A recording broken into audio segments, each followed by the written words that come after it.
Assalamualaikum warahmatullahi wabarakatuh. Saya Novi Robiati Nadia dari Humas 6D. Di sini saya akan menjelaskan bagaimana dan cara berpublic speaking. Dimulai dari apa itu public speaking. Jadi, istilah public speaking ini sebenarnya bermula dari para ahli retorika yang mengartikan sebagai sebuah seni atau keahlian berbicara atau berpidato, di mana istilah tersebut sudah berkembang sejak abad sebelum Masehi. Sebagai pengertian awal nih, seperti yang sudah kita ketahui ya, bahwa public speaking merupakan sebuah frasa, yaitu public dari bahasa Inggris yang berartikan umum, dan juga speaking kalau dari bahasa Inggrisnya yang berarti berbicara. Sehingga dalam bahasa Indonesianya ini kita artikan sebagai berbicara di depan umum. Ada yang menyebutkan pengertian dari Kamus Merriam-Webster dalam kutipannya mengenai public speaking, yaitu the act or skill of public speaking to a usually large group of people, yang artinya public speaking merupakan sebuah aksi, tindakan atau keterampilan berbicara pada sekelompok besar orang dari pengertian umum yang telah dijelaskan di atas. Kunci utama yang dibutuhkan untuk dapat lancar dalam public speaking adalah menyampaikan gagasan ke lawan bicara. Tentunya hal tersebut sejenis dengan percakapan yang kita dalam berinteraksi dalam keseharian. Karena public speaking tidak terlepas dari kunci dan juga teori-teori ilmu komunikasi, tentunya terdapat 5 unsur penting yang tidak boleh terlepas dari ranah ilmu komunikasi yang perlu kita perhatikan. Berikut ini saya akan menjelaskan 5 unsur penting yang terdapat dalam komunikasi. Pertama, harus ada pengirim pesan atau sender. Yang kedua, harus ada pesannya. Lalu yang ketiga, ada bagaimana pesan itu dikirimkan atau disampaikan. Yang keempat, harus ada penerima pesannya dong. Lalu yang kelima, ada umpan balik atau feedback. Karena public speaking, selanjutnya terdapat 4 metode yang perlu dipelajari dalam berbicara di depan umum. Berikut penjelasan tentang 4 metode tersebut. Improve atau ad libitum. Metode improve to merupakan metode yang dilakukan secara spontanitas, yang mana tidak menggunakan persiapan atau pembuatan naskah tertulis terlebih dahulu. Metode improve ini biasanya dilakukan oleh seorang yang tampil secara mendadak. Lalu yang kedua ada manuskrip atau naskah. Berbeda dari metode sebelumnya, metode manuskrip atau naskah ini merupakan metode yang dilakukan secara dengan membaca naskah yang sudah disiapkan. Biasanya metode ini digunakan oleh pejabat negara atau bagi mereka yang memberikan sambutan di acara resmi atau formal. Yang ketiga ada memoriter atau hafalan.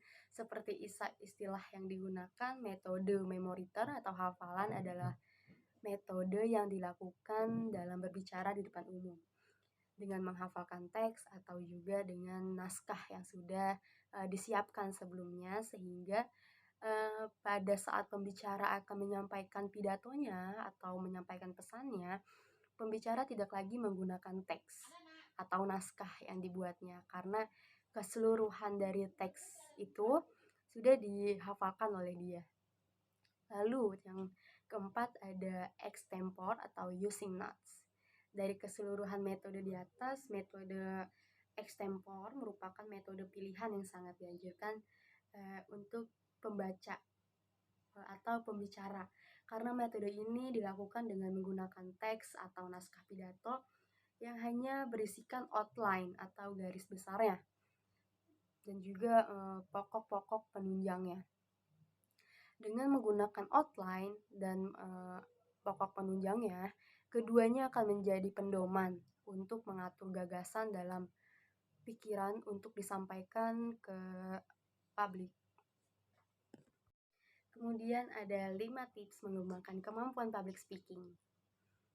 Biasanya terdapat ketakutan-ketakutan ya dalam diri seseorang saat memulai atau berbicara di depan umum, yang dimana diantaranya adalah merasa tidak percaya diri dengan kemampuan komunikasinya, takut pesan yang disampaikan tidak dimengerti oleh audiens, takut pendengar tidak tertarik dengan pembahasan yang kita sampaikan dan beberapa ketakutan sejenisnya.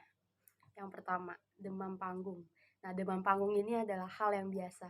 Dikutip dari bintangtrainer.com, perasaan takut dan gugup saat berdiri untuk menyampaikan gagasan di depan umum yang kemudian menjadi tidak percaya diri adalah hal yang normal.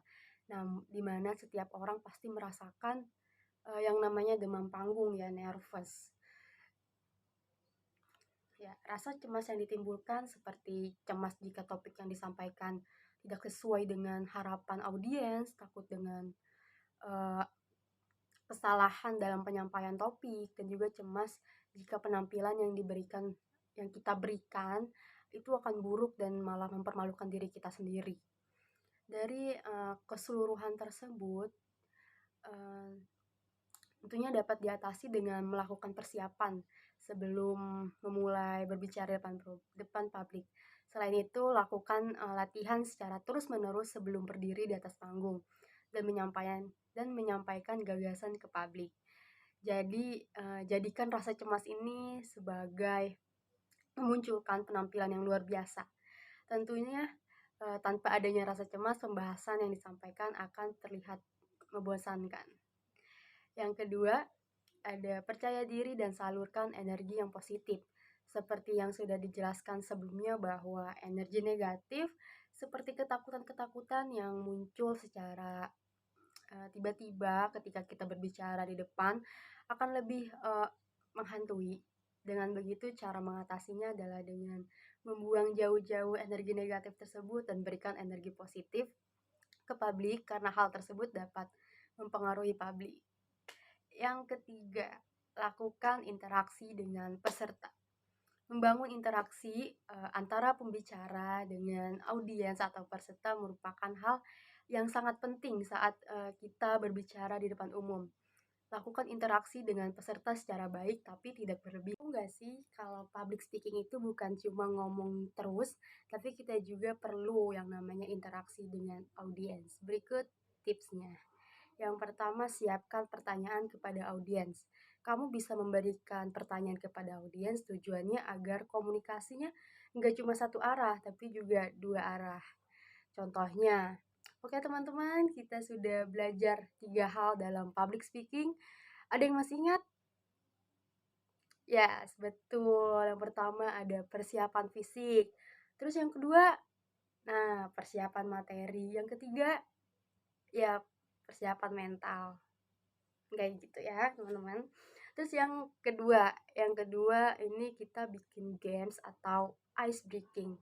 Kalau biasanya suasananya udah agak krik-krik atau kaku, eh, kamu bisa gunakan yang namanya ice breaking untuk mencairkan suasana.